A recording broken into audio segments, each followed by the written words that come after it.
Up my sport wagon from the dealership and for getting the emissions recall warranty done. Plus, they went ahead and replaced a few other things that were under recall on it. And I actually had an engine light on. And when I told them, hey, I got an engine light on, I got a EGR path plugged in my intake manifold. I know it's plugged, that's the typical thing that goes wrong on these. So I said to him, I said I was going to do that myself. He goes, well, bring it in. And I go, and he goes, so then he says, sometimes the Volkswagen will take care of it.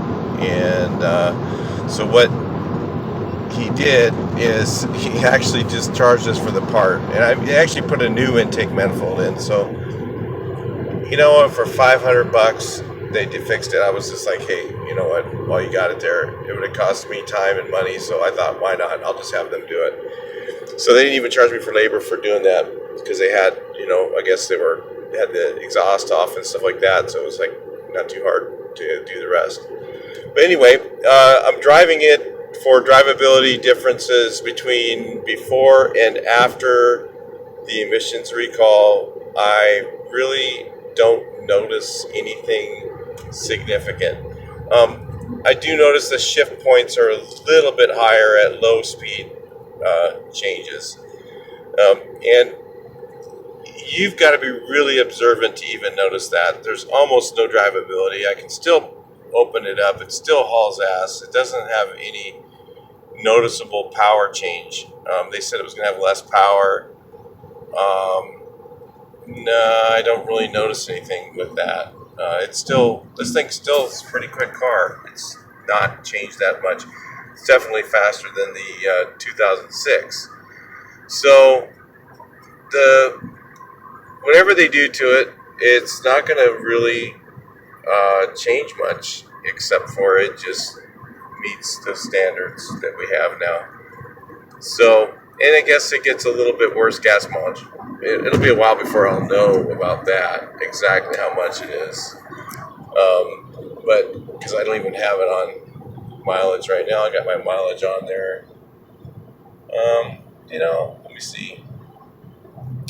I'll do a little more driving here, and I'm going to pause the video, and then I'm going to go ahead and talk a little more about what I found.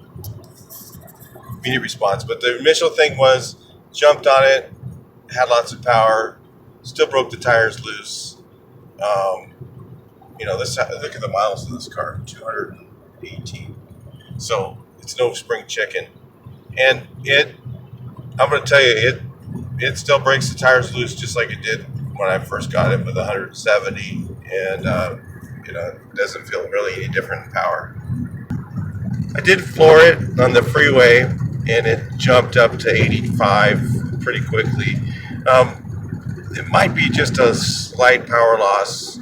I used to maybe do that a little bit faster, but nothing significant. All right, so far so good. I don't really notice any difference. Sounds like there might be something. There's something in it. I'm gonna take a look. But I just noticed a little weird noise. But anyway, for most of all, the pretty much the emissions warranty thing or the emissions problem is not really a big deal. Totally. And this is a 2009, so the later models, they only do just a software thing. They didn't really need to do anything else. So almost sounds like somebody left a screwdriver up under the front. I heard a weird noise. But anyway, I'll look to check that out. And let's see. Yeah, there's a slight power loss. I mean, it's still is very quick, but not quite as white knuckling as it used to be. I mean, it's almost unnoticeable. If you're not the kind of person who is flooring your car very much, you probably won't notice any difference at all. And I think the downshifts are a little different. Just basically shift points in the transmission, and they put some different um, some kind of a different catalytic converter on it too. So is what they put on there. But I haven't checked my invoice. Maybe I'll look at that and tell you guys what's on there. The most exciting part is that once the warranty repair is done, from what we understand, is immediately upon picking up your car, they get a check to you back for your the amount that they've agreed upon to pay you, whatever that was. In my case, it was, I think, $5,100, and I got my car. I get to keep my car, and I get $5,100 back from Volkswagen for screwing people on the emissions. Basically, you lose 2 miles a gallon, they say. But, we have yet to determine that it's 2 miles a gallon, or maybe 5 miles a gallon, or, no change in mileage. So, it takes a while to find that out. There's no way I'll know for another couple of weeks. But I'll stay tuned. Definitely subscribe and look ahead. And I'm going to have more stuff on these TDIs. And I hate to see them go away, but I think that's pretty much going to happen at this point. Volkswagen's probably not going to be making these anymore. And talking about going to an electric car, which to me the footprint from that is just really significant. Why would they,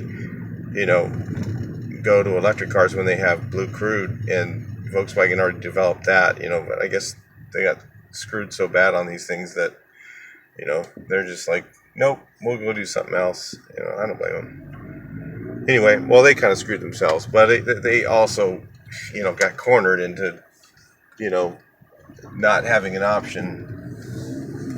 So anyway, let's just take a look. I'll let you know in the next video what the gas mileage difference is. I'll start testing it right away, and we'll have to run through this tank first, and then I'll put a new mount on there, and then I'll just go ahead and check it like I normally do every time, and we'll see how much worse the gas mileage is if it is. All right, talk to you in the next video.